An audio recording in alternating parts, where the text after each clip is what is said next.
Hey, folks. Bret here. Before we get to the heart of our campfire tonight, I have an announcement.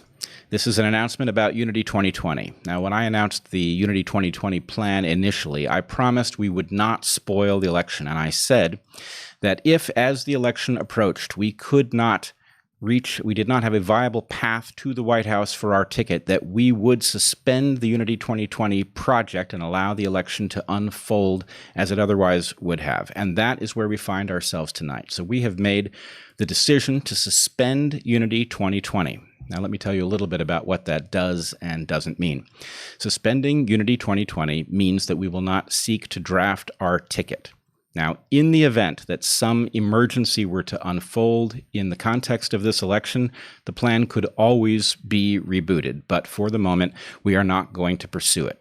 What we are going to do is take the movement that has grown up around Unity 2020 and put our efforts towards that, because as much as drafting our ticket does not seem possible at this point, we have only become more convinced of the need for a vibrant unity movement to bring Americans together and to unite us around the cause of rescuing the Republic from the corruption that has been brought to it by the duopoly. There will be a more formal announcement upcoming, and you can look for details about what we would like you to do and how we would like you to think about this change. But for the moment, let us get to our campfire. All right, I have the pleasure of introducing tonight Chloe Valdary, who is the founder and chief architect of the Theory of Enchantment, and Jordan Blashek, who is the author of the book Union. Welcome to both of you. Thank you. Thank you. Great to be here. All right. So you're here on kind of a big evening for us. And in some sense, I wish that we could separate it entirely, because you both bring such amazing things to the table when it comes to unity, things that you have innovated on your own outside of the context of this movement. And that I think by having you here tonight, we can potentially bring these messages into resolution and possibly cause the synergy between them to emerge. So I'm not sure exactly how to begin. I guess, Chloe, you and I know each other reasonably well. Do you want to say a little bit about the Theory of Enchantment and how you see it contributing to a unity viewpoint on the Republic? Sure, happy to. I created Theory of Enchantment. It's my startup. I created it 2 years ago, roughly.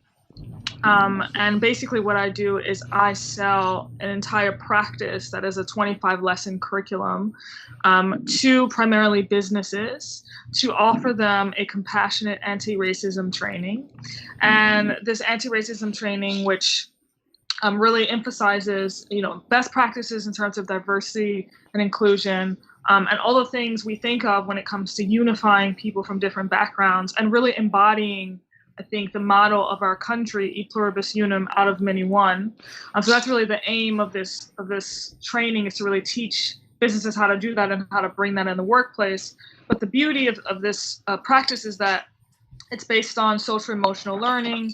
It's based upon developmental psychology. Our clients are taught how to develop character, how to develop the capacity for resilience. And it's also based on the premise that you cannot be in a healthy relationship with others unless you are first in a healthy relationship with yourself. And so the work in the beginning that all of our clients do is really about tackling that first question. How do you achieve a healthy and loving relationship with yourself, given that we are all human beings, given that we all encounter the human condition, which is fraught with so many, quite frankly, harrowing experiences, but also experiences full of potential, including the experience of vulnerability, mortality, insecurity, imperfection. How do you really grapple with that, wrestle with that, make peace with that within yourself, and then develop the capacity to have relationships with other human beings, regardless of their ethnic backgrounds, the race that they belong to, their socioeconomic status, etc. So it's based upon developmental psychology. It's based upon social emotional learning. We teach James Baldwin. We teach Dr. King. We teach Maya Angelou. It's got some really rich texts in the course, but we also use an incredible amount of pop culture to deliver the teachings. So we also have Kendrick Lamar, we also have John Mayer, we also have really incredible artists and influencers who bring us wisdom through their art, through their music, and through their literature. So that's the Theory of Enchantment, and people can find out more about it by visiting theoryoфenchantment.com. Fabulous. Okay, Jordan, do you want to tell us a little bit about Union? Sure, I'd love to. And first, I just have to say it's so exciting to get to be here with both of you, two such incredible minds, and to get to be a part of this movement, which really, like, if Chris, my co-author, and I could have expressed what we hoped would happen in 2020, it would be the emergence of a movement like this. So it's incredibly exciting for me to get to be here. So I'm Jordan. I'm a conservative. I'm a Republican. I grew up in LA. I spent 5 years in the Marine Corps as an infantry officer, and then I went off to Yale Law School. And while I was there, I met this guy, Chris, who is a Berkeley hippie, grew up kind of on Black Panther literature, and then worked in the Obama administration at the State Department, also comes to Yale Law School. And we struck up this great early friendship, and then 2016 happens, and we find that we can't communicate. Every conversation ends up breaking down over politics. And serendipitously, I had to be in LA for my sister's wedding. I decide to drive, and Chris goes with me. And on the road, we found that we could have these much better, deeper conversations. And so as the sort of Trump election the Trump presidency got underway, we decided that it was just imperative that we get back out on the road to try to learn more about the country and about our own friendship. And so the book we wrote, Union, is the story of these 6 road trips we took across the US, trying to understand what brings us together as Americans and how to find the sort of the people that transcends our partisan differences. And ultimately, it's a book about our friendship and how we were able to find a better language to communicate, and the people we met along the way. So I find this very heartening, and I also find it entirely consistent with the weird off-brand story that I now find myself involved in. Because I think in some sense, all 3 of us have now initiated something around this theme. And these 3 versions are particular to who we might be and what path we might have traveled. But there is something remarkable about the fact that many, many people are recognizing that something isn't right and that we have actually lost sight of what brings us together. And they are taking steps to rediscover it and to tell others. And I know that both of you will have had the experience of trying to explain to people who might see the world in terms of teams and might regard one of those teams as simply evil, that it's very hard to convey to them how it is that you're having these very rewarding conversations with people that you're not politically aligned with, for example.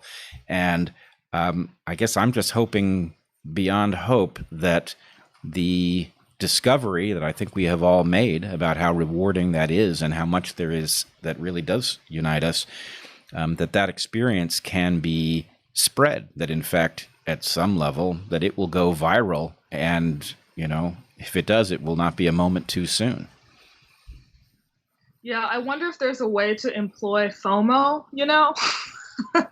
because it's exactly how you described. I think people do miss out on the incredible experience of awakening up to the fact that not only can you speak to people and have positive conversations with people across the aisle, but it can be such an enriching experience that can totally change your life and transform the way you see the world and give you a much more positive experience. And so, I just wonder if we could get people to realize that by not taking that step or by not being open even to the possibility, they're actually really missing out on something wonderful. Yeah, it's it's funny. I hear you say it, and I sort of have the sense that you might, there's that line in the Leonard Cohen song "Hallelujah" about it's not somebody who's seen the light.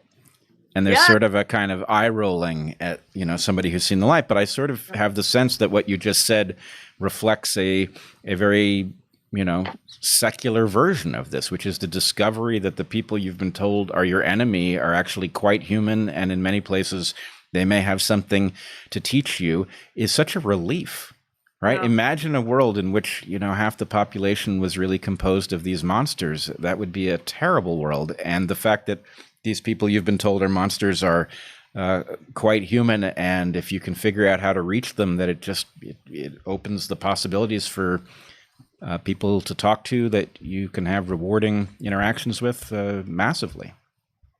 Yeah. So I also think, there's deep insight in there, because what I see and what I saw on the road was that everybody's looking for community, and they're finding it in weird places, and sometimes it's negative places. So they find community in protests, or they find it in weird fringe groups that at least speak to some part of their identity, and those communities are fun. It gives them something to do. It gives them a sense of excitement and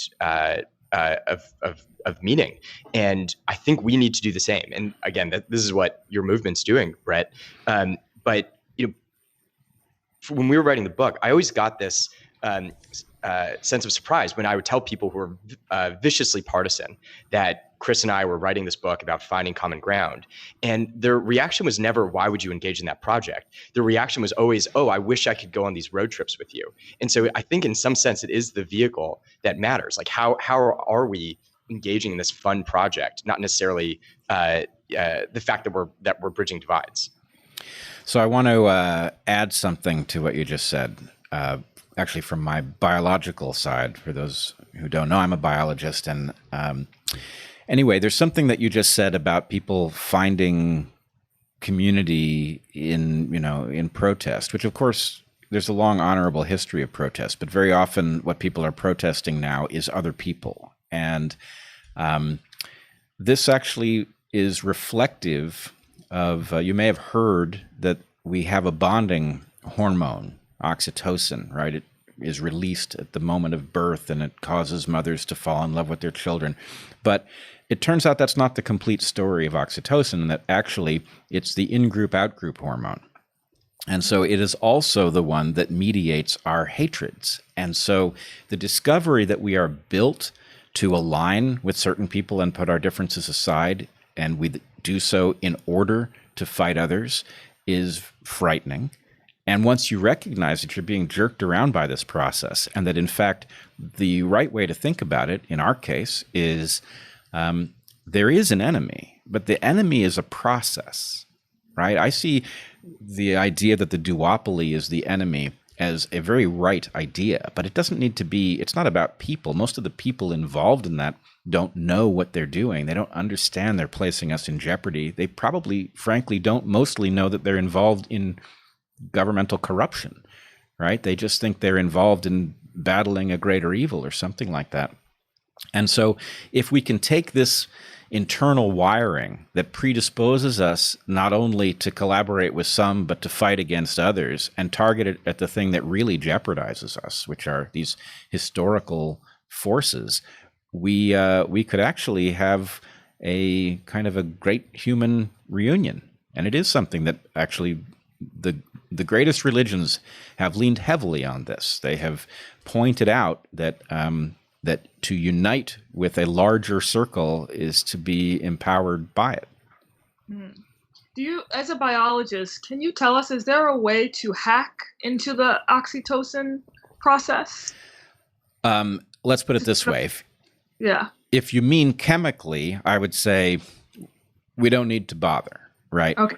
Because the hack, if you think about, for example, the story of the Good Samaritan, right? The story of the Good Samaritan is a hack on the oxytocin system, and it was deployed by someone who had no idea what oxytocin was, or that evolution was anything, or that there were neurons, right? None of those pieces of information existed. And so the way we humans function is that we hack our own psychology. And so I guess the message we're headed towards here is that all three of us have been hacking this system, whether we've understood that it was this system or whether that's even the most, fundamental way of describing it. It's one way. That's the chemical way of understanding it. But undoubtedly, there's psychological ways of describing it. In fact, if you want to go directly there, probably Jonathan Haidt would be the road in. If you want to talk about the oxytocin pathway, then,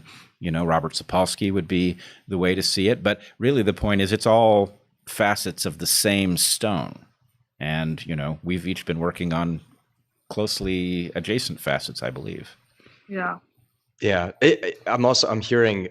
So one, I think that your point about oxytocin explains something that I find over and over again, which is you can get this amazing agreement from people that we do have a higher common bond or common project as Americans, and then yet 2 minutes later they flip into partisan mode, and it's as if they're almost a different person when they engage in that conversation. So I think that explains it. And I'm also hearing that we've identified kind of two answers to this. One is to create the FOMO effect, so building some kind of community that people actually want to be a part of.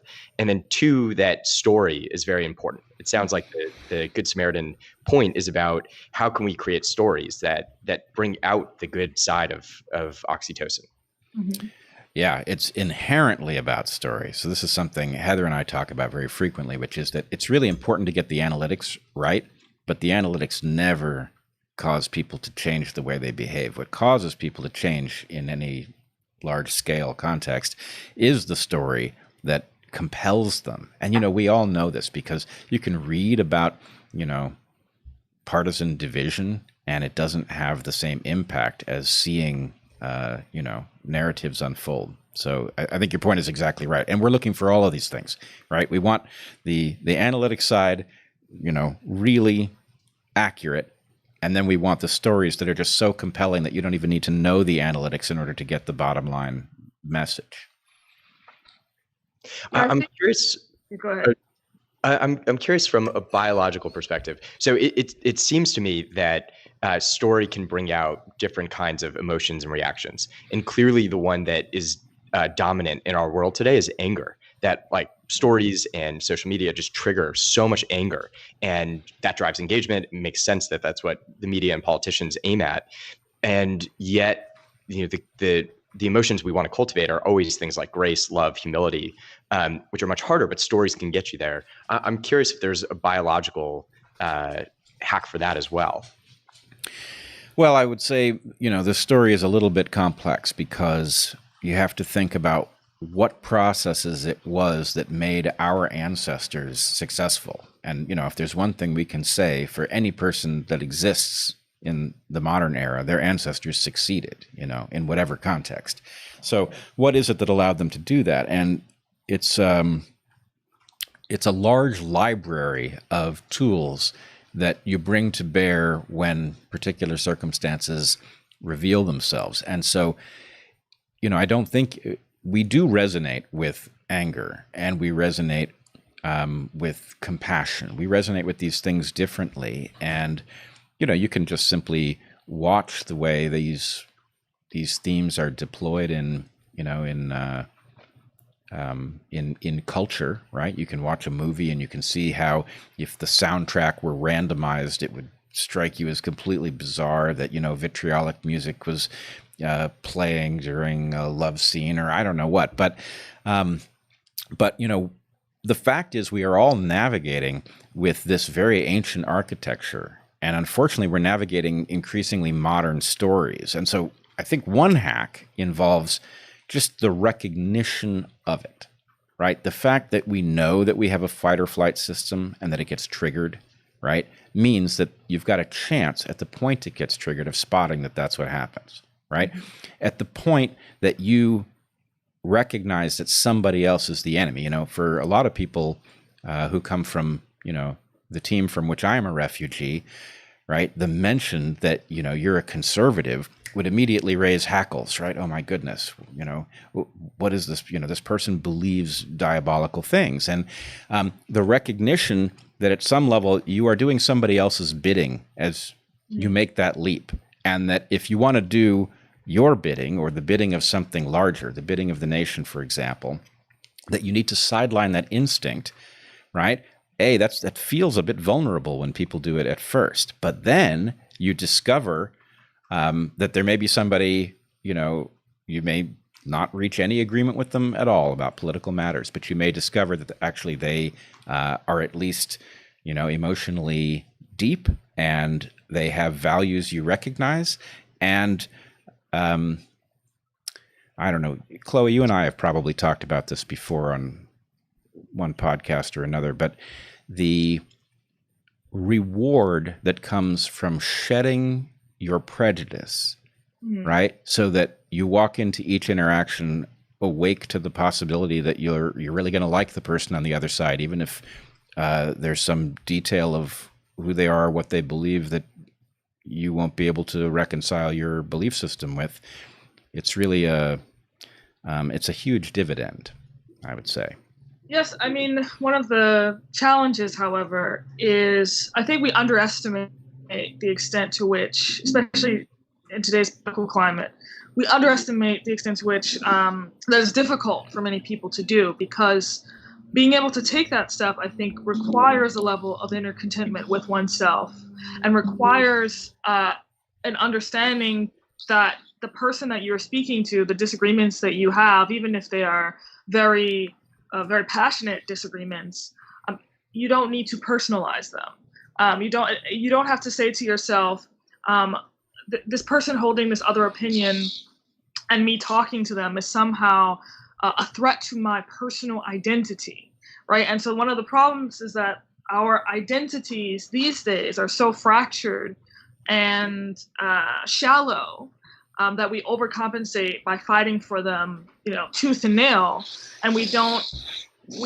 have depleted our capacity to create the space to just be able to go into a room and be in awe of our fellow human beings simply because they're our fellow human beings, and not have to qualify that process of relationship building. And there's something very deeply unhealthy that happens to a nation that becomes that way, when cynicism and I think repression of emotion develop in the body of a politic. It really decreases that nation's capacity for joy and for compassion. And so it's a question of, I think, to a certain extent, chicken or the egg, and where do we, obviously we're doing it in our own way, but where do we collectively sort of insert the process to thwart that and to change that? Yeah, I think just to add to that, I think our identities have become increasingly dependent on our parties. Our tribal identities with the parties have become so strong, and politics is inherently divisive because it's always a battle for power between the two sides. And so we're constantly triggered because someone's attacking our identity when they disagree with us. And yet political identities are inherently shallow. Like, nobody identifies themselves first and foremost as a Republican or a Democrat when they really think about it. Like, there's always deeper things we care about. And it seems to me that's the door in. That is like the potential to get out of this mess, is that, like, if we can tap into deeper, more powerful identities and start speaking from those, that it's actually the way to circumvent so much of the current conflict. So this strikes me as potentially quite deep and important. The nature of politics is inherently zero-sum. That is to say, to the extent that one person wins power, another person loses power. The nature of governance is not zero-sum, right? We can govern in a way that results in a spectacular loss to all of us. We can govern in a way that results in a profit for all of us.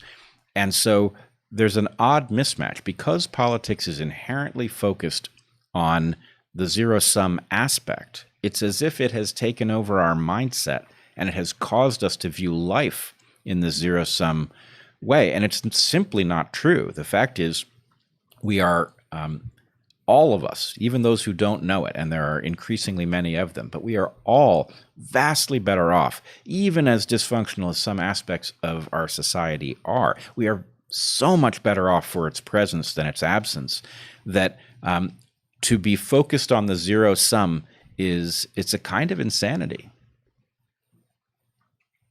Yeah, it's certainly exhausting as well. And there's an ironic blindness to that. And I say ironic because many of the people who are, I would say, are caught up in this framework would call themselves woke, which suggests awake, and enlightened. But because they are trapped in this zero-sum perception of reality, they are actually incredibly blind to the possibilities of our reality and of life itself. And yes, I agree. I hadn't heard it put that way before, but like the mismatch between politics and governance is a fascinating thread.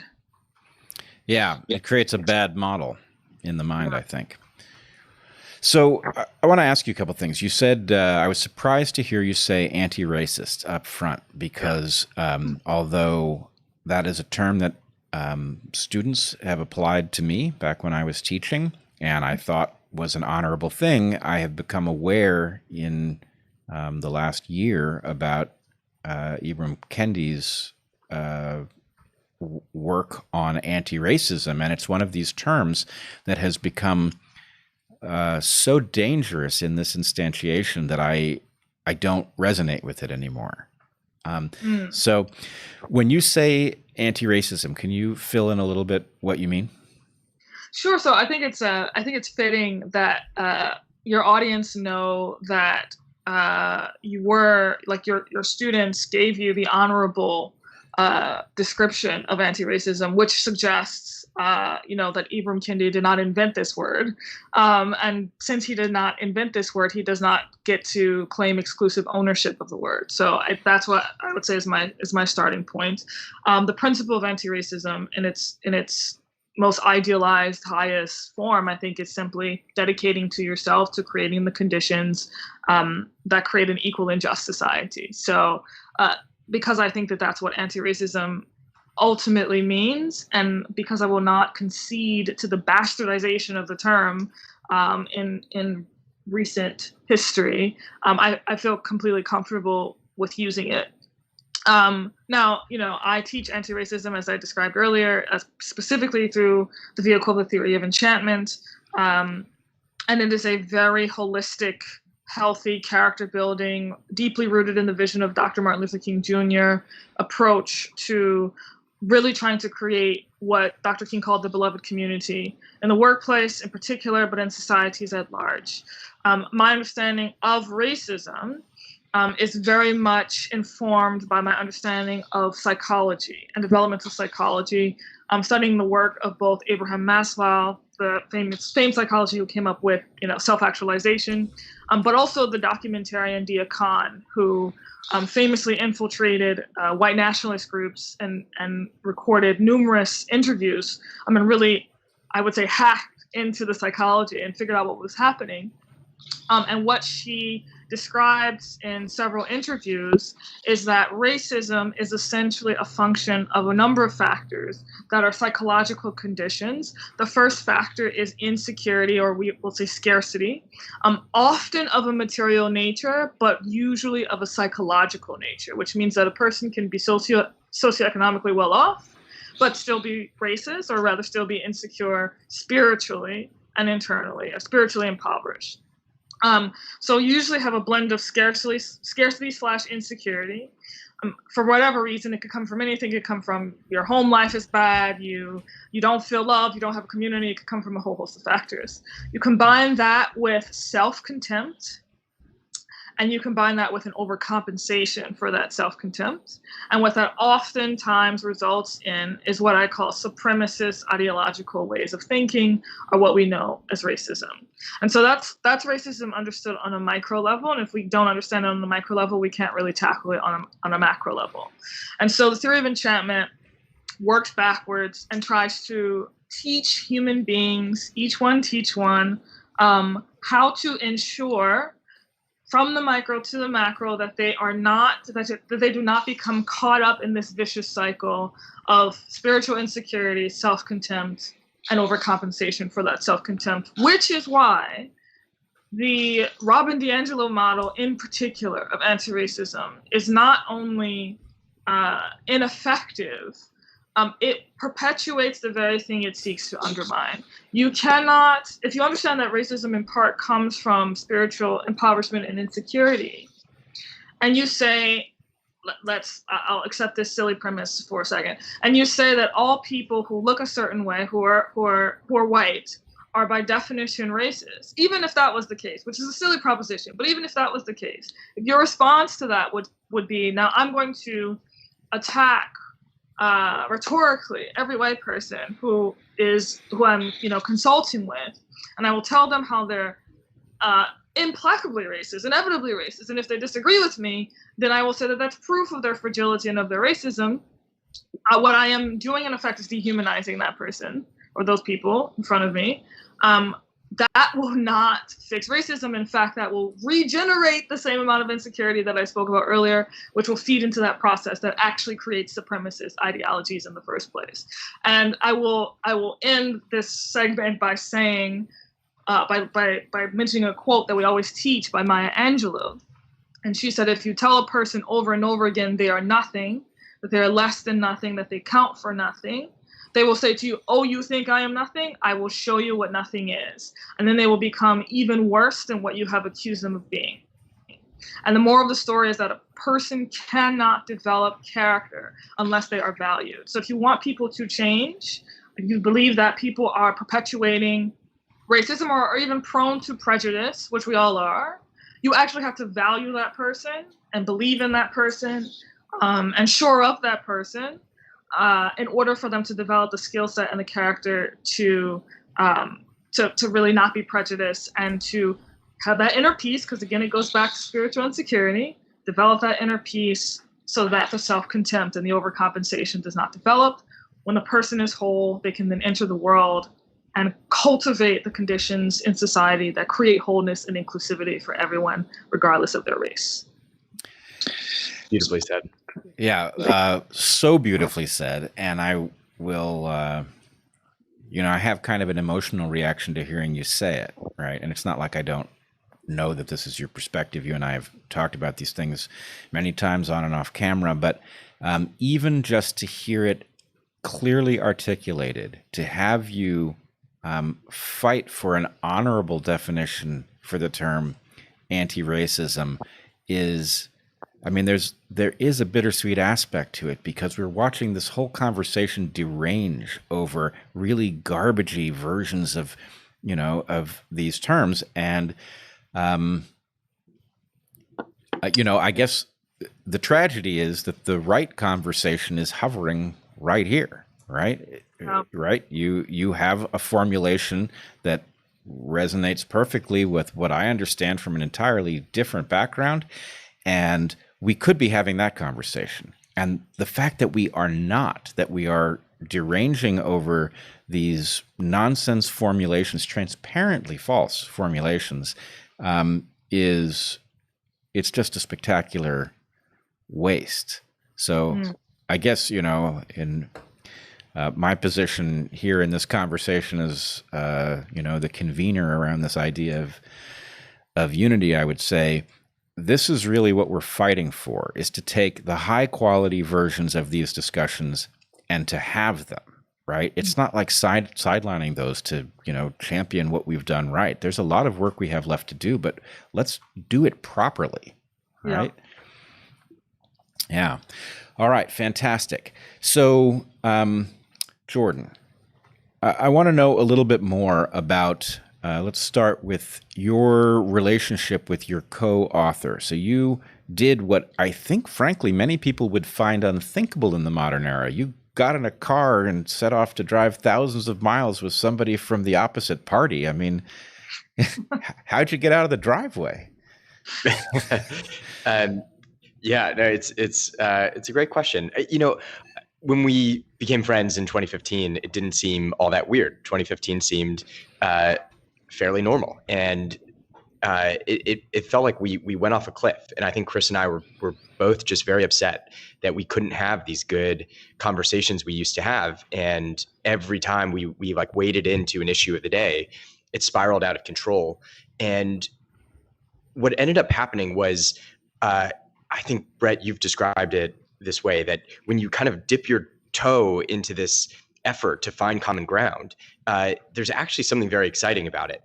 And once we kind of realized we were in this common project, it just became this thing that we had to keep trying.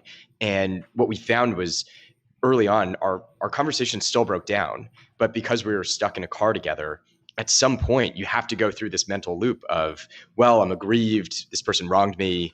Oh, maybe I'd said something wrong. Maybe I should have phrased this differently. And then you also ultimately come around to apologizing and getting to have a much better conversation.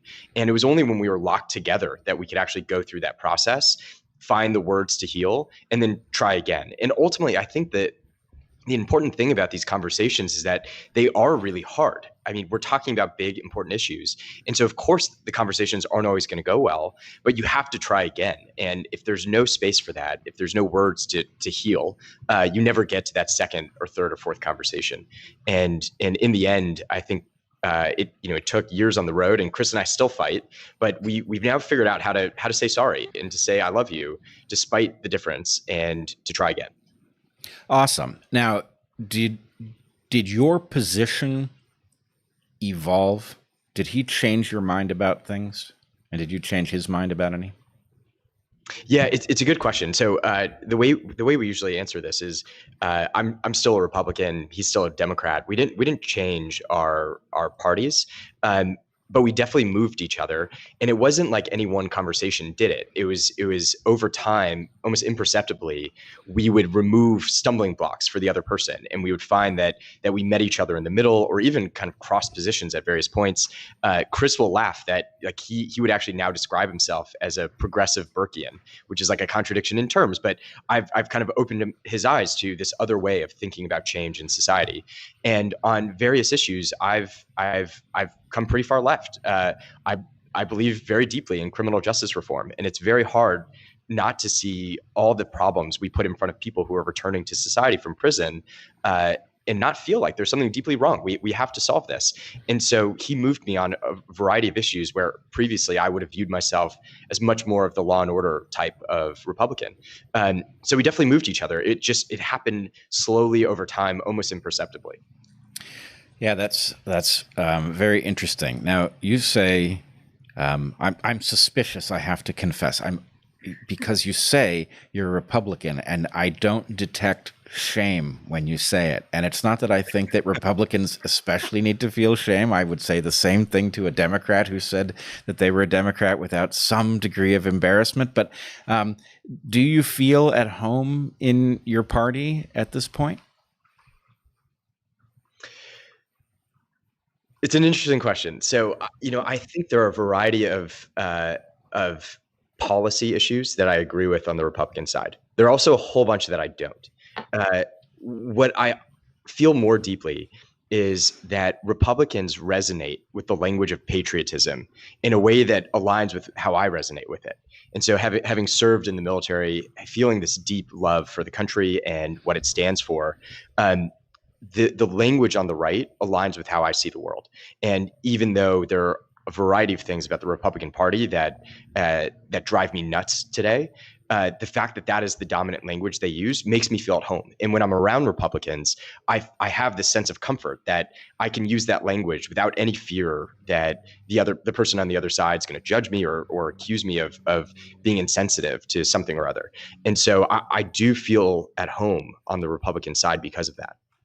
It's interesting. A few years ago, not too many, but a few years ago, I, newly having a fairly large audience, was talking about patriotism, which is something I have always felt, right? It's not that I'm not disappointed and frustrated with my country regularly, but I also recognize what a huge achievement and what an improbable achievement this nation is. And so I very strongly resonate with that. But in speaking as a liberal, many people initially found this confusing, right? They are not used to hearing people on the left speak of patriotism. It's almost like a contradiction in terms, which when I discovered that this was discordant, it threw me for a loop, right? And so anyway, I've been, I think, bolder about speaking in patriotic terms since then, because I think it's very important for for liberals to know that this is not them falling down on their commitment to progress. It is actually an honest accounting of where we find ourselves. And actually, I hope I'm right about this, but my sense is that, Chloe, you also, coming from the left, also feel this and are unashamed about speaking in these terms. It's one of the things that I think unites us as outliers. Do you have that sense? Yeah, I mean, absolutely. I come from a military family. My father was in the army. My grandmother was in the army. My aunt was in the army. So I have a very strong military background. And I was actually reading a passage like yesterday somewhere. I forgot who said it, but someone said you have no right, something to the effect of you have no right to demand redress unless you claim ownership of your citizenship in the country.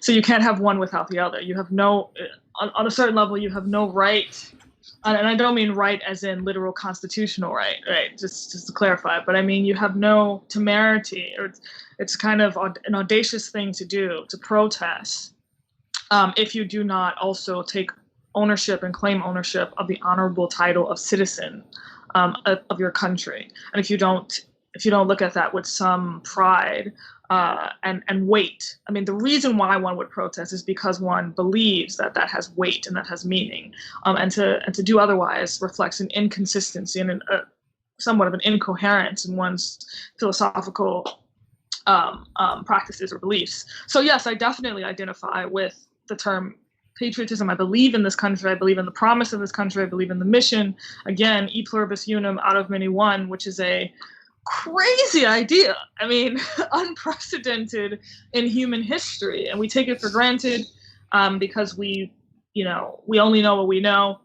But I believe in the promise of that, and it is inevitably a difficult project. I think perhaps for a few decades where we benefited from plenty economically and otherwise, we took for granted how difficult and how fragile this American project is. But what a beautiful mission to dedicate oneself to and to dedicate one's life to.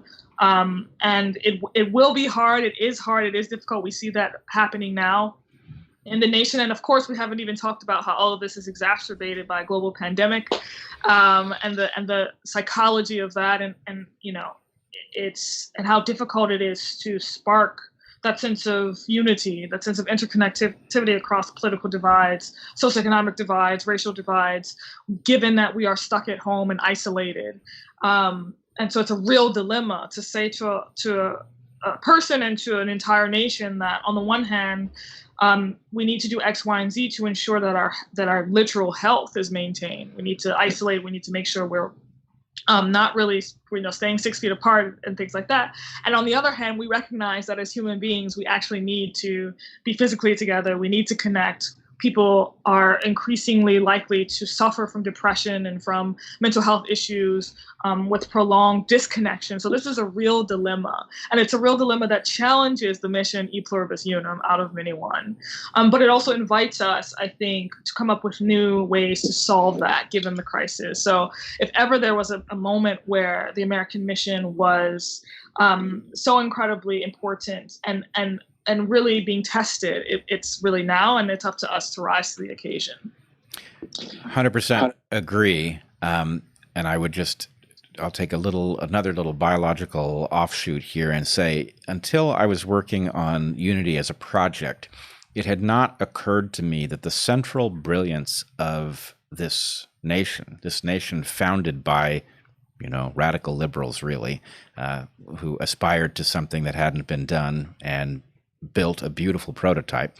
But what they did is they aspired to unite people beyond their genetic relatedness. Now, of course, they didn't have that terminology, but the idea that we should collaborate with each other and that we should grant each other equality in the eyes of the law is really about sidelining the tendency to favor your kin and harm other people to their benefit. And so one of the things I'm watching in the modern era is we're reinventing this built-in allegiance to, our population at the expense of the brilliant thing that the founders delivered us. And it is the most ironic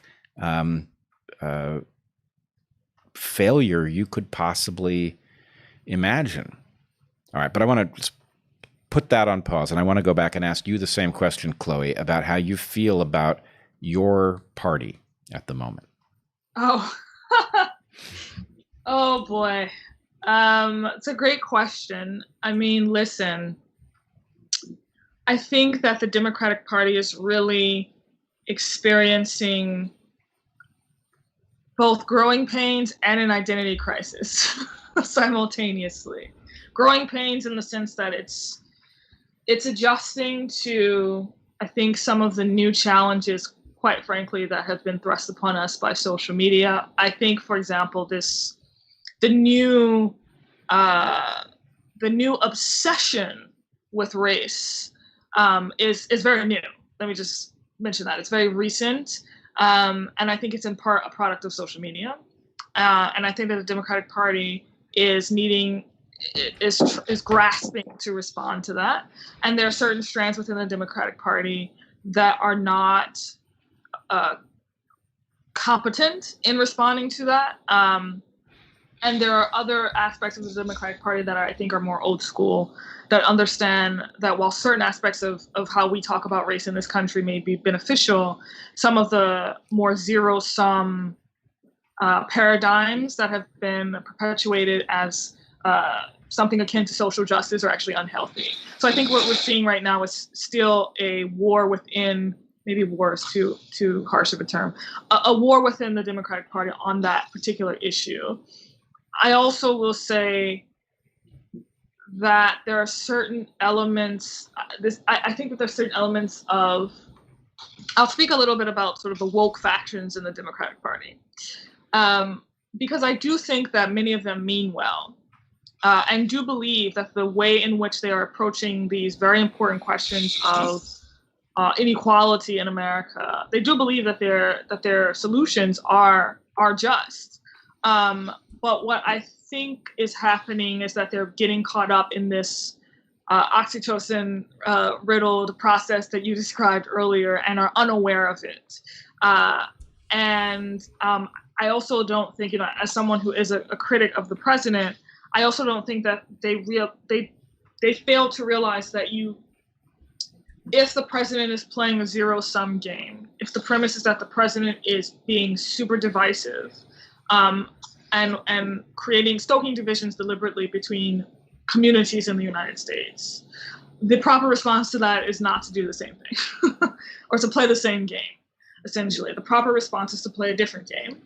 And I think it is a game of unity and unification and of transcendence, ultimately. Again, to go back to that mission statement, out of many one. What does that actually mean? And do we have the guts to wrestle with what that means in the 21st century, given all of our challenges? So that's, I would say, is like a 10,000-foot overview of how I feel about the Democratic Party. I do think that the cultural power of, generally speaking, and this is a generalization, but I do think that the cultural power of the African-American community in particular is actually going to end up, or has the potential to end up being, a bulwark against some of the more zero-sum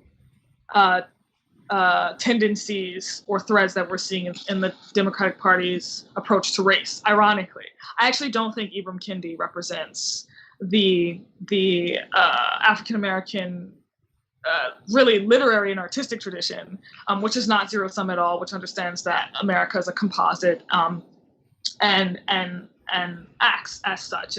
And African Americans are historically a very loyal and patriotic people in this country. So just a couple anecdotes and a 10,000 level foot overview of, that's how I feel about the party at the moment. Yeah, I appreciate that description. I will say I'm caught very much off guard by the modern or increasingly dominant view of race. It doesn't match anybody I've met and their view. It's like it's spreading, well, frankly, virally. But the other thing I would say is I'm old enough to remember the Democratic Party before the Clinton era. And my sense is that something happened there, and that what you're wrestling with is the fact that the population inside the Democratic Party is who you describe.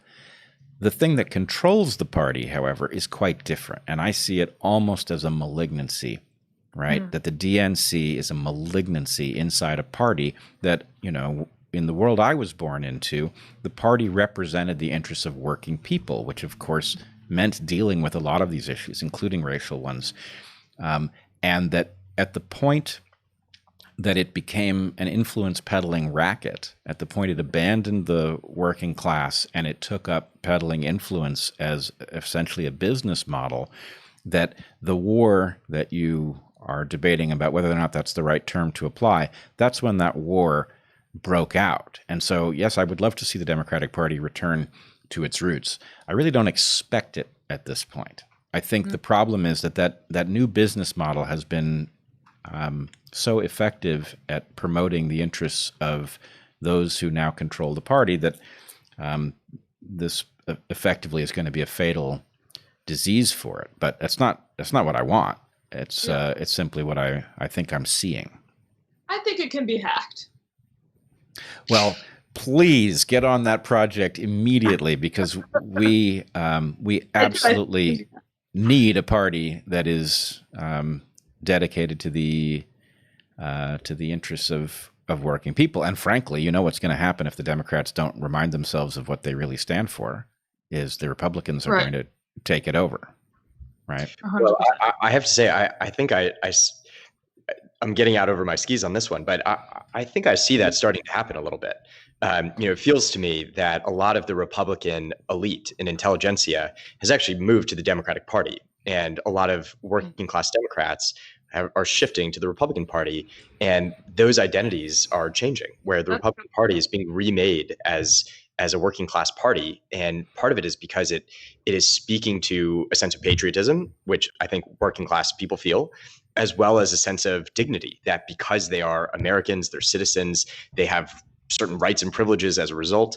And it's tapping into that feeling in a way that the Democratic Party is not, because their empathy, which I do think the Democratic Party is the party of empathy. That empathy is no longer with working class people, it's with other marginalized communities. And so I think there is a shift happening. Oh, I see that shift too. And, it shows up in the craziest places, right? Tucker Carlson is one of the clearest voices on class warfare today. Like, who saw that coming, right? That's a bizarre transition. But somehow we are in this new landscape, and some kind of rearrangement is occurring. I'm afraid at some level we can't afford the chaos at this moment. I mean, as you undoubtedly both know, gun sales are through the roof, and many of the people buying them are first-time gun owners. So people are intuiting that something very dangerous is afoot, and I'm concerned that processes in both parties are pushing us farther away for these narrow, zero-sum political ends, rather than focusing on what we stand to lose if the country comes apart. So one question I have for both of you is, I wonder what the rhetorical hacks are for both sides that break through. And I can tell you one that I've found. So I can talk about patriotism with people who are pretty woke or far left when I raise it in this way, that I served overseas with the flag on my arm, and I had friends who died overseas. And so it means a lot to me that this country is viewed as good, because my friends went overseas believing that this country sent them there. And we went because we believe in the values that this country stands for. And so I want to believe deeply that this country is good, because, to inspire that kind of sacrifice, only a great country could do that. And that tends to break through. And it's going to be very hard for someone to come back and say, well, actually, they died for no reason. And I'm not exploiting my friends. They truly are amazing Americans, and they deserve to be honored for their sacrifice. But it does break through. And so I'm curious from the other side, like what are some things that you think can work to kind of lower temperatures, to give people an insight into what the other side believes deeply in a way that's unifying? I think, unfortunately, there's only one thing that works at the moment, and that is an actual flesh and blood human that violates your prejudices. So the bias on the Democratic side is so colored by Trump himself that it's very hard to reach anybody who is of the blue no matter who variety with information about why people are residing on the other side. And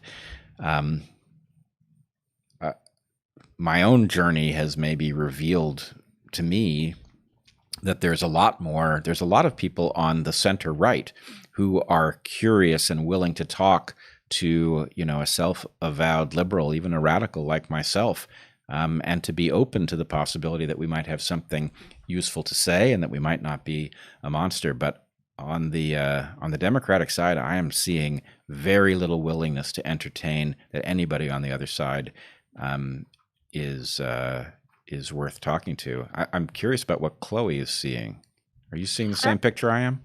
I actually think one of the hacks, or perhaps not a hack, I guess it's like sort of threading the needle, is to talk about criminal justice reform. Because the philosophy of criminal justice reform and the philosophy of restorative justice, I think, breaks through partisanship, because the philosophy is obviously in part rooted in this idea that you are not your worst behaviors, and you can transcend things that you did in the past. You can, and it is incumbent upon society to be a forgiving society. And so, if you actually claim to stand for those principles, which the Democratic Party in large part does, then I think you can challenge folks who are unwilling to even humanize someone from across the political divide. You can challenge them, because then you can say, okay, well, but you're not really adhering to these principles then. You're not really being consistent with these principles. So I find that introducing or grounding the conversation in, and we teach restorative justice in the theory of enchantment, so it's a very integrated concept, but I find that introducing that in particular, and then using that as a touch point or as a conversation starter about these larger issues often helps. Go ahead, Jordan. Well, I totally agree with that. And as part of our journeys for the book, we decided to explore the criminal justice system because we felt that there was this unique American value. And I maybe we could debate if it's truly a uniquely American one. But this idea that everybody deserves a second and maybe even a third or fourth chance is something I think we feel deeply in this country. Maybe it's rooted in the fact that most people came here fleeing either injustice, prejudice, or lack of opportunity in their own countries. But here you could start anew, and it didn't matter who you were in the old world. All that mattered was you're here. And so I do think there's a deep American value around redemption, the idea of second chances. And I'm curious if there are a few others we could identify, but I do think that is the most powerful one that we see playing out today. So I like it as a hack. I have a concern about it, though, which is I feel like we have not updated our sense of justice for the discovery that psychopaths exist. And so, I sort of lose track of what I'm supposed to believe at the point that we're talking about second chances, because I want to know, are we talking about somebody who, can be rehabilitated? Presumably most of the people in prison could be rehabilitated. And to the extent that that's possible, what a waste not to do it. On the other hand, I think by mixing these two populations, by mixing people who are fundamentally about self, at their core, with people who have made a mistake, we almost sabotage the project. So, I feel like we have to have that discussion first before we get to the value, which is honorable, which I hear you both talking about, and to which I also resonate. And at that point, maybe this is the point about a unity discussion. We've got a question about rehabilitation, and we've got, three different perspectives here, but there's obviously room for us to discuss a better way forward.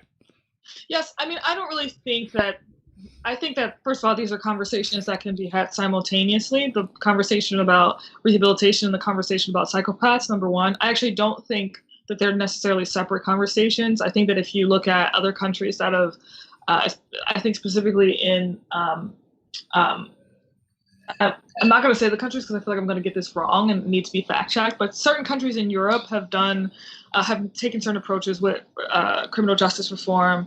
And I don't think, like, the vision that I have is not a society where psychopaths are roaming the streets with wanton abandon, but it is a society in which, to the extent that there is housing that needs to house these said psychopaths, it is still a just system. It is still a institution. It is not a, infested, resource lacking institution that just treats human beings as disposable. So even in that worst case scenario, we're still talking about a totally different reimagining of the prison system. Oh, I totally agree with this. I'm not arguing that we should treat people badly because they're psychopaths, because presumably they didn't choose it, right? So we should treat them humanely. I just want to separate those who can be rehabilitated from those who, as far as we know, cannot, and not pretend that they're the same population, because if you do that, you're setting us up for failure. So yes, we should be, the whole system needs a revamp. But it should be a revamp that's aware of what we've learned about the nature of people, I think. Yeah. I think that's right. I think we can also start with the things we clearly all agree on. And maybe that's a little strong, but almost as a confidence building measures, we could probably all agree that we over-criminalize poverty in a lot of ways, that fines and fees are used to fund cities and police departments in ways that just really, really hurt extremely poor people. We could probably all agree that we way overdo technical revocations. So, someone's on probation, they have a technical revocation because their car broke down and they couldn't go see their parole officer. Like, we all probably agree that's like too far. And so we could probably start there, build confidence that we do all share some sort of value around this as an entryway into these harder discussions. Yeah, absolutely. I agree with that.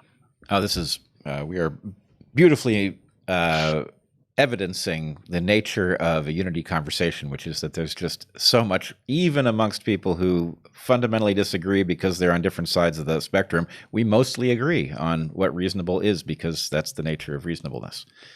So I'm kind of a fan of reasonableness. I don't know about you guys, but that was a joke. Yeah, I am as well. I mean, the challenge in this discussion, like taking it outside of here, is that like I will immediately be called a rhino, you'll immediately be called alt-right, and so the question is like, how do you reach across the aisle in a way that like lifts up the other side without also sort of dragging them down in a sense?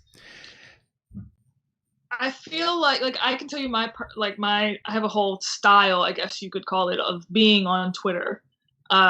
Where I encounter people from all walks of life. And people ask me all the time, like, do you ever get called some of these names? And I'm like, not really. And it could be that I'm actually just selectively ignoring those people that do call me those names. But my sense is that it's actually not happening with the frequency with which one would expect. And I think the reason for that is in part because I've try to practice depersonalization. I am aware, actually, and this is, I think, where humility comes in.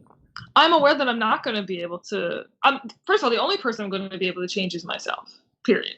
If someone wants to change, if someone actively takes the choice to change, then that's their choice. I could influence or inspire them, but I'm not making them change. They're changing themselves, and I have zero control over whether or not that person decides to do that. But what I can do is try to create an atmosphere on social media and beyond that encourages or invites or shows people that change is not really so much of a threat to their personal sense of being.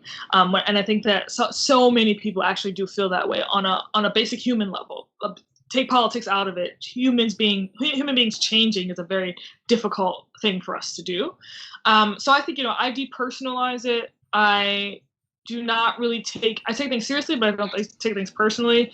And I recognize that I cannot get anyone to change. People can only change themselves. And that makes me less anxious when I do see things in my news feed that would ordinarily upset me or make me angry, or make me descend into rage, which of course would not be healthy for my own sanity. So I think that's something useful and helpful to think about. So I also have an experience on Twitter that is very much unlike what people describe. And I don't know exactly why that is. I got a certain amount of pushback of a certain kind, and I didn't lose my cool over it, and it kind of went away. And then every so often I will say something that inflames some constituency, and suddenly I'll see the vitriol. But in general, I don't either. And even on YouTube, which has a terrible comment section, right? Just absolutely atrocious. The one on my channel has just gotten better and better. It's like the trolls have tired and gone away. And so I think it is important for people to know that just because they open up Twitter or YouTube and they see this stuff, that's not inherently the nature of it. It's responsive to something. And if you know that, and you actually realize that you have a degree of control over it, you may comport yourself in such a way that people don't hate you. And over time, it's a huge win. Yeah. Have you guys seen the Netflix show, The Social Dilemma? I have seen the first half of it last night. And then tonight, we're going to see the second half. We're watching it with our kids. Because I'm curious about if you have any thoughts on the roles, because we're talking about social media, Twitter feeds, algorithms, because I think after having watched that film, which is about the deleterious effects of social media on our species, I think that it is a matter of actively choosing to not let the algorithm control you, basically. So I'm curious, especially as a biologist, what you think about this whole phenomenon and how it's affected us as human beings. Well, there are two things. One is not letting the algorithm affect us, and two is being outlier enough that the algorithm doesn't know you, right? I'm convinced that this is an important key to avoiding its manipulation. I should say Tristan Harris, who is the central figure in the documentary, is a good friend of mine. And so anyway, he and I have had many conversations about this hazard, and we've talked about the biological phenomena at the heart of it. So I do think he is alarmed for exactly the right reason. The hazard, if anything, is underplayed. There's this tendency not to want to sound like you're catastrophizing, but the threat is potentially existential for humanity if we lose our ability to navigate and start going after each other. And the algorithms seem to be doing this to us, and nobody knows how they work, right? Even the people who architected them don't know how they work because of the way they evolve. And so, it's like once again, we've created an evolutionary environment where something has gotten away from us. And this time, what is it? It's AI. And because we were expecting robots, we don't spot that it's doing to us what we feared the robots would, except now, we're doing it on its behalf, and that's tremendously dangerous. So, yes, recognizing the algorithm, that it's targeted at something that is not in your interest, that you have a limited toolkit to avoid its influence, and that it probably has more inroads into you than you realize. All of these things are tremendously important, and it would be hard to overstate it. When you say limited toolkit, what are the tools would you say are in that toolkit? They come down to versions of consciousness, right? Okay. So to the extent, if you think, let's take the algorithms out for a second. If you're watching some programming, right? I know people don't really watch network TV anymore, but when they did, you didn't think the ads were affecting you, right? The ads seemed like they were affecting somebody else. But of course, they must be affecting large numbers of people who think that they're not being affected, or they wouldn't be paid for it, because obviously they're paying their freight. So the recognition that you cannot outwit these things, that no level of awareness of them gives you power over them, right? And therefore, your tools to avoid being manipulated are crude. The off button on your phone. That's a pretty effective tool, right? And not because your phone isn't necessarily listening to you. We don't know when it listens and when it doesn't. But what we do know is that if the screen is off, it can't be manipulating you very effectively, right? So I guess the tools are lean towards the stuff that you are capable of understanding. You can understand the off button, and don't overassume what it does, but do utilize it, right? Keeping the phone out of your room, right? It's a tough one, but if the phone is out of the room, I mean, it's actually been demonstrated that the proximity of a phone, even if it's not something that you're looking at, the proximity of the phone has a psychological impact on you, right? The more remote the phone is, the freer you are from thinking about what's going on over that phone that you could tap into. So anyway, those kinds of crude human tools that allow you to evade the vast architecture that's being deployed against you is what I had in mind. But even those seem tough because like they rely on your willpower. You keep the phone in the other room, and like it takes willpower to not go check it. And at the end of the day, it's hard to do that. It is amazing to me how passive people are in the face of the algorithms. So one of my friends, he took his Instagram and he only follows pictures of nature or puppies. And he's like, Instagram's amazing because all I get is positive images. And so there is a way, I think, of like actively curating your feeds so that you don't have to always rely on willpower. But maybe, Bret, you're saying that even that, we still don't understand how it's manipulating us. Yeah, we don't know how it's manipulating. That's for sure. Now, you can do other things. So one thing that I do instinctively is I do tune in to channels that are specifically ones I would be expected not to tune into, right? I find this very important, right? To just get a regular glimpse through the eyes of the other is so useful, right? You understand your own life much better. And it's something you can actively do.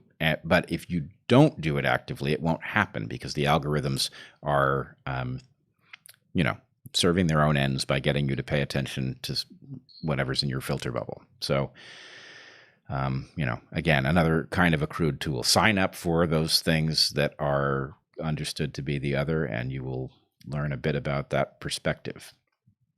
So diversity. Yes, diversity. And, how many axes do you need before you have a holistic view of what's taking place? I don't know, but let's put it this way. 2 filter bubbles that you're tapped into is vastly more informative than 1. It's like, the person who's never left the country versus the person who's spent time in one other country. Just simply knowing that it's this amount different in this single other place is a huge corrective for the biases of a single location. Yeah. All right. So I think, if I'm not mistaken, we are over the hour. So what I'm going to suggest is that we take a 15-minute break. People, before we return, I can't see the screen that they're seeing, but I believe they have a button at the bottom of their screen. If they haven't signed into Democracy AI yet, they can do so now. That will allow them to pose questions and vote on each other's questions so that we can have the best ones posed to us. And I guess if you guys are all right with it, we'll take a break for 15 minutes and come back and answer some questions. Awesome. Sounds great. All right. Fantastic. See you then. See you then.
Hey, folks, welcome back to the Unity Campfire.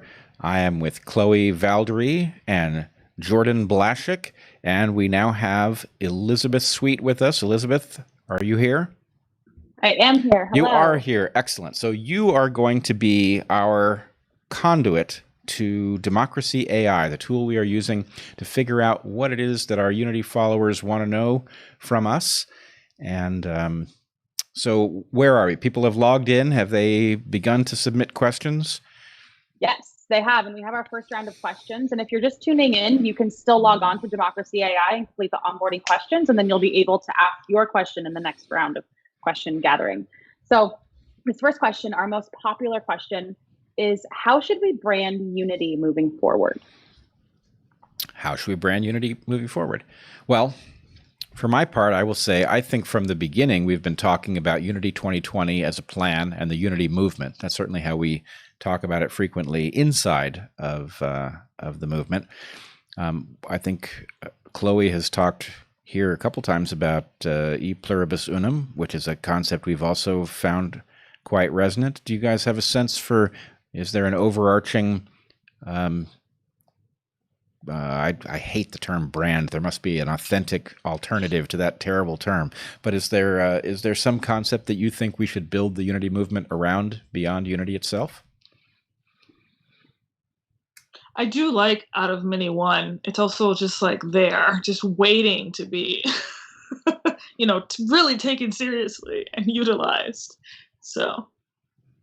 Yep, I would agree. It's very, very resonant when you think about it. And so clearly, I mean, exactly the concept we were discussing in the first part of this campfire, that the founders really were taking multiple lineages and providing a governance structure that would actually allow them to profit by putting relatedness aside. So it is quite a good concept. Anything else, Jordan? Do you see something?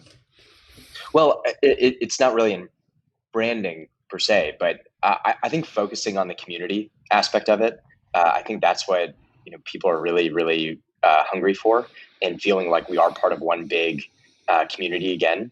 And I also think just focusing on the future. I get the sense parties don't see a vibrant, optimistic future anymore, and I feel like that's what this is. It's basically saying like we actually can imagine a better world or a better country together. Yeah, I like that. And I will say, in terms of, if we move beyond the sort of central rallying cry or concept, there is so much that we should all be able to agree on, right? Corruption is bad. To the extent that the duopoly is a conduit for corruption, it is a perversion of our system, and we should fight it together. So there's a lot of room for proposals and ideas that are simply good for the republic going forward that don't come from one side or the other. And then there's the question about how are we to navigate? If we do manage to sideline the corruption, then we are in a larger discussion about, well, which stuff does the right have correct and which stuff does the left have correct? And if you had a proper deliberative body, the way the founders wanted us to have, we would presumably figure these things out over time, and it would be profitable. So all of these things are at the core of the Unity movement, and I hope that we can formalize them so that we know what we're about, and it isn't simply about the fact that that we like each other, right? It should also be about progress and the protection of that which we've accomplished. All right, Elizabeth, we have something else? Yeah. Our next question was popular among 66% of our current audience, and I think it's a good one, and it's really relatable. My teenager tells me they hate America. What can I do? Oof. Either of you want to take the lead on that?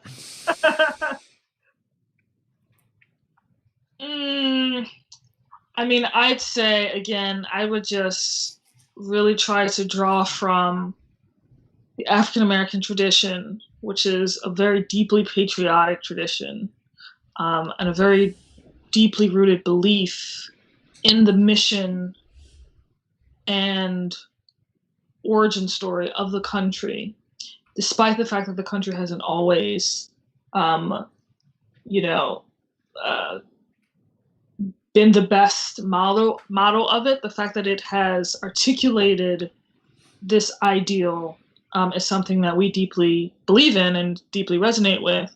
And so I imagine that your teenage child is saying this because of all of the corruption, as Bret has pointed out, and all of the racial strife and discord and disharmony and inequality that we see in the country. And I get that. But I would encourage your child, if they do actually hold in high esteem certain figures as Dr. King, Rosa Parks, Maya Angelou, to ensure that they understand that these were not simply parochial figures in the African American community. They were the founding fathers and mothers of American society writ large for Black and white Americans alike.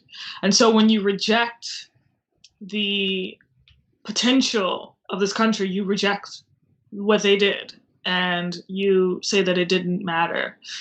So I think that from that angle, I think it would be interesting to challenge your child with that angle and sort of reframe their understanding of American history through the lens of those who fought for it, and to encourage them not to abandon that by simply giving in to despair and giving in to desolation.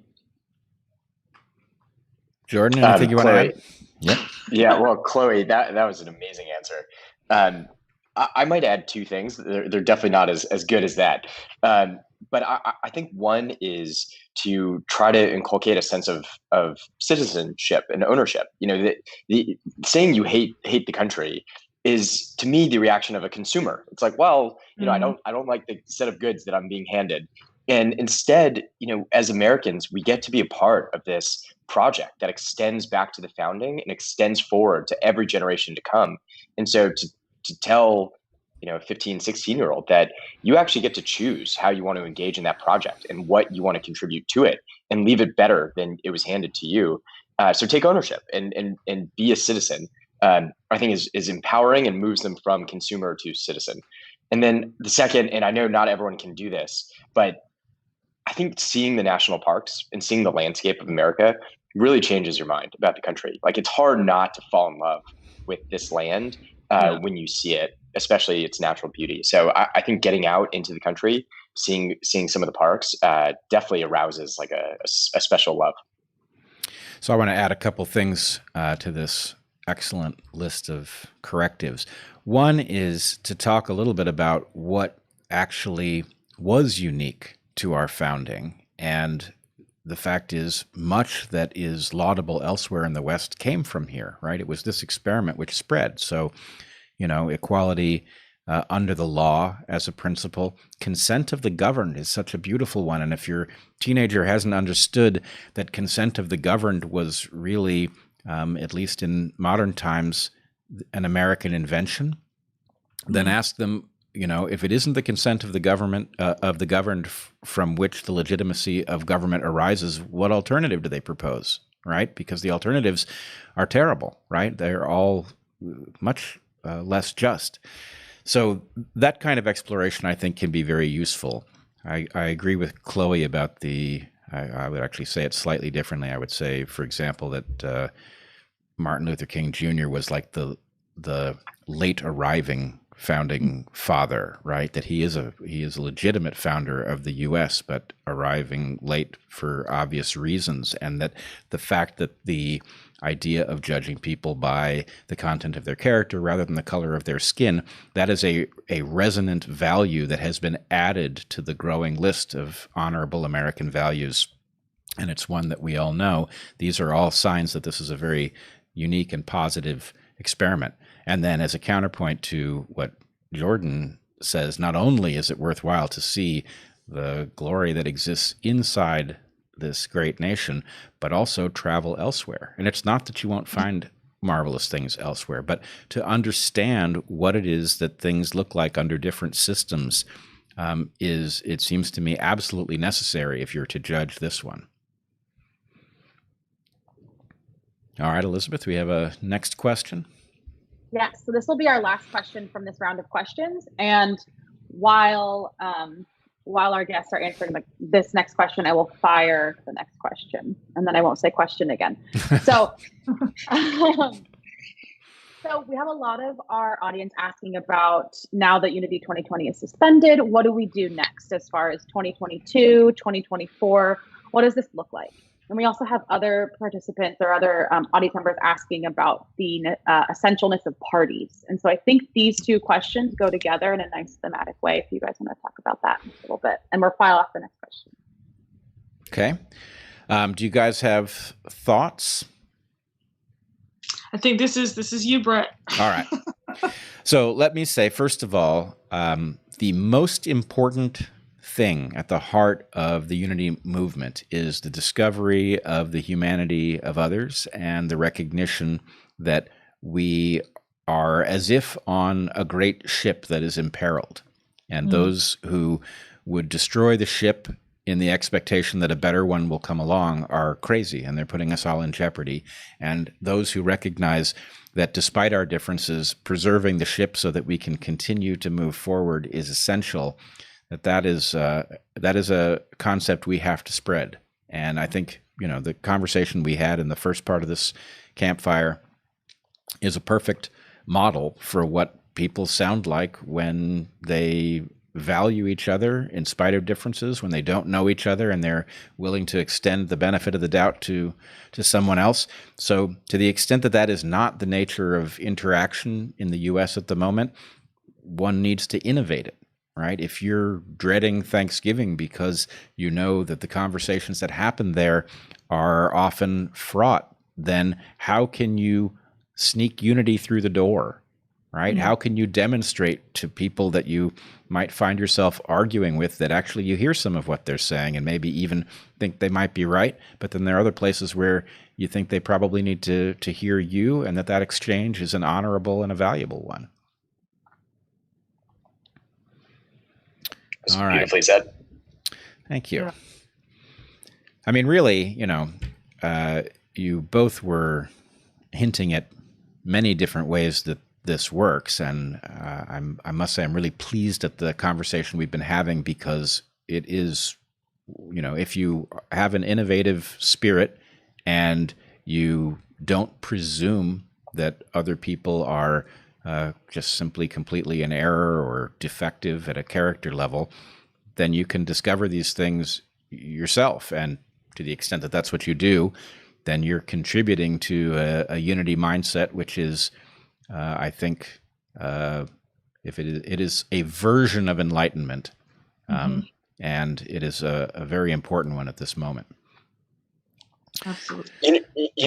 There's actually there's one major benefit to kind of suspending the effort for 2020 in terms of the election, because now the movement transcends politics. It gets out of the dualistic system and says, no, actually, this is for everyone.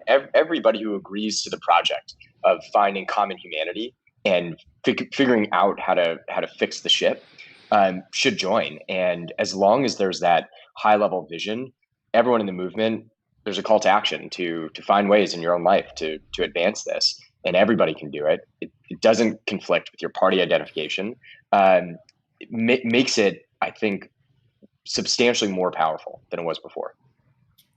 Yeah, I agree that there's a lot to that. Now, I do think one of the things, and at some point we should recap what the successes of Unity 2020 have been, but one of the things that I think we did quite well was we did navigate the exact center between these two parties. And I don't mean that at a policy level. What I mean is that we completely eschewed ideology and simply advocated for that which was in the interest of the nation. And although we did get accusations from both sides that we were really shills for the opponent, they, when you hear that from both sides, it tells you something. It tells you that actually this is of a different type, and that message has begun to resonate with people, and hopefully it will spread, because we all have a lot to gain by freeing ourselves from these corrupting influences that have kept us captive. Yeah, and just one more note to add to that. There's this amazing poll done by More in Common, this group that runs polls trying to figure out various values across society. And it was in July, and they found on issue after issue, people were distressed that the government couldn't solve problems. They felt less faith in government's ability to get us out of this crisis. And then the last set of questions, it was 96% said they wish Americans could come together again. They thought people should put being American above party, and 94% said they wanted a leader who could bring us all back together. And so I think the desire is there for this. It is very much there, and the more you run these kinds of tests that determine whether or not we are actually as divided about things that matter as we are reputed to be, the more you discover that it isn't true.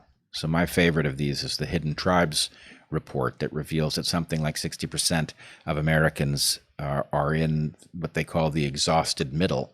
And they do overwhelmingly agree on what the direction of the country should be. What I've discovered in navigating this with people is that left and right are actually in pretty close agreement. You know, the extremes are never, but the people on the center left and the center right are in broad agreement about what a desirable country would look like. They are in some disagreement about how close we are to that mark, but not about what it would be that we should seek to attain. And then they have a little difference over the order that they would rank the priorities. But that's not a huge difference. To agree on what the world would look like if it worked well, and to disagree over how close we are, that's a discussion we can certainly have. So yes, our division is something that has been seeded by entities that are fighting a zero-sum game, and it is in our interest to opt out. And on that note, that brings us to our next question, which so throughout the whole conversation, we've been talking a lot about values and about different character traits that we see in the American people and in society as a whole. And one of our questions from our audience member is, this whole play on words and changing the definition of such words causes confusion. How can we know that Chloe's anti-racist definition is the right one versus others like Ibram Kendi? Or how can we convince others to follow the right definition? And I think this also speaks to the word redemption. Jordan, I think that this word can often be taken very religiously, but that's not what it's about necessarily. So how do we distill the nuance in these words, and how do we share that with others? Chloe, you want to tell us? I mean, listen, if a word is broad enough to be, for lack of a better term, utilized or co-opted or, really used in creative ways, then the proper question to me is not whether or not how do you know which version of the word to use. The proper question is, how do you take the word in terms of what it should mean and disseminate that, period. That's the question. The other question is a waste of time and resources, I think. And then the question becomes, how do you spread it? And I think that that's more of a, use of the platforms to spread it, use of these conversations, utilizing these conversations more, having these conversations more, getting things like theory of enchantment into workplaces and in other important areas, so we can cultivate the values that we're speaking about. I think that is the work, rather than this question of, well, how do I know which form of or which definition of anti-racism is the correct one? I think this is a moral decision, and I think the moral decision is to reject Ibram Kendi's definition and to adopt my definition, the definition that your students used when they referred to you as an anti-racist, Bret, and also the definition that I think our late arriving founding fathers and mothers, such as Dr. King and Rosa Parks and Bayard Rustin, would have adopted themselves if they were here. So I would say also, so I have a tactic I use when people get together and they talk about things like how might we fix what doesn't work in the nation, these kinds of conversations, there's this long period in which you have to establish what your worldview is before you can even really have a conversation about it. And in that period, I always tell people, here's my definition for something. I don't need that to be the definition of the word, but if we're going to decide that the word means something else, then I need a word for that so that we can refer to it, right? So the point is, every concept that is important needs some word that we agree on that you can use to refer to it. And if we can get that map, I don't really care whose definitions we're using, because what we've got is a toolkit that can do anything, right? So that's one thing. The other thing I would say is you can spot that, Ibram Kendi's definition of anti-racist is inferior because it isn't really a definition at all. It's a trap. It's a Kafka trap. Yes. And so I would say anybody who wants to rig a definition so that it's lose from you, from the point of view of you're trying to establish something. If if I'm having a cup of coffee and the definition of anti-racism has been deployed such that if I'm drinking that coffee and not actively fighting racism while I'm doing it, then I'm a racist in drinking the coffee, then that's not a fair rubric. Maybe I'm just having coffee, right? So a word that constitutes a trap, that's not a standard definition. It's inherently illegitimate. And there are a lot of these that you can spot. So I want words that can be defined in a standard sense, and then we can talk about what the best series of definitions are to go with the words so that we're maximally capable of talking about what we need to discuss. All right, Elizabeth. All right. So, Bret, I think a lot of our audience is curious after the announcement that we made at the beginning of the show, that what kind of event would cause Unity 2020 to reboot? Well, look, I want to level with our audience here. It's very unlikely to happen because the practical obstacles have grown. People are already receiving ballots. They don't have our ticket on them. People are able to vote in some places.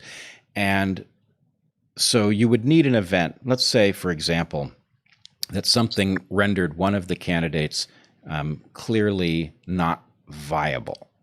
Well, then their party might regard the unity proposal as superior to losing to the other side. And were that to happen, there are mechanisms by which the ticket could be promoted. But I don't expect it to happen. For one thing, I think the parties are cynically interested in perpetuating their own influence peddling racket. And so, as we saw in 2016, I would argue the Democratic Party preferred Trump to win than to have Bernie Sanders. Why? Because Bernie Sanders was not part of the influence peddling racket. He was a threat to it. So my guess is that same dynamic would exist, but I'm open to be pleasantly surprised and to see an outbreak of patriotism in one of the parties that would cause them to embrace the unity proposal rather than the failure mode on the other side. And so let's leave the possibility open. But I think the likelihood of it is very low, and we should therefore focus on the larger mission, which is unity going forward. And we have to cause this phase transition one way or the other. Thanks. And so this is our last question, and this is for everyone. A lot of people, there's a lot of tension right now leading up to the election. We had Justice Ruth Bader Ginsburg just died. The country seems to be going into a place that is totally unknown and uncertain.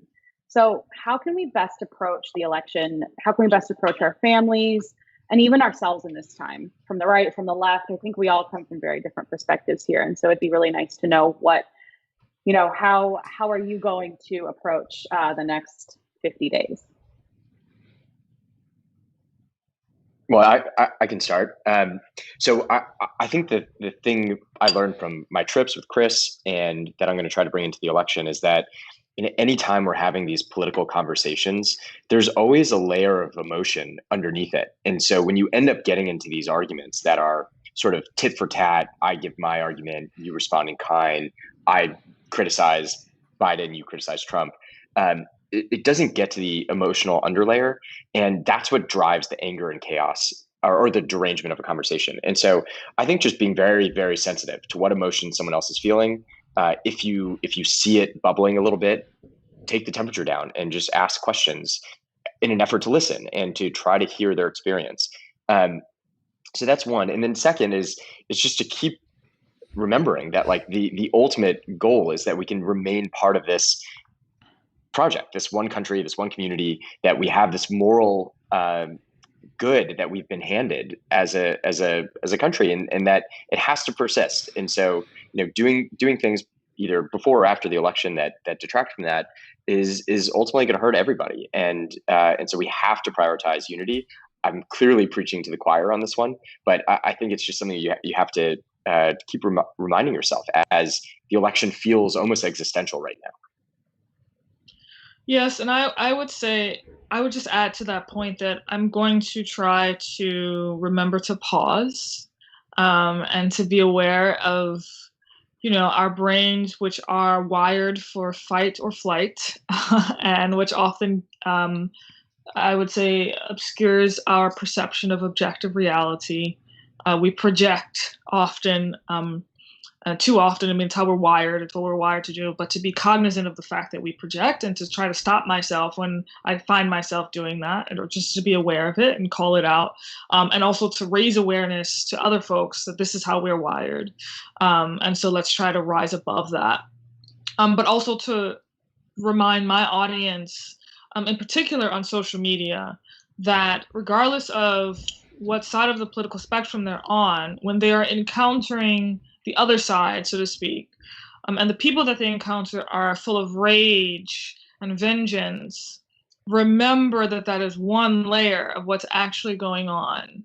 Remember that individuals are whole universes unto themselves, which is really quite special and quite miraculous, a very miraculous thing about life.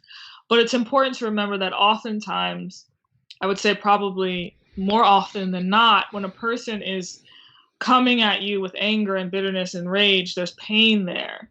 And to be aware of that and to try to reorient oneself to recognize that and to respond to that with empathy takes work and takes practice.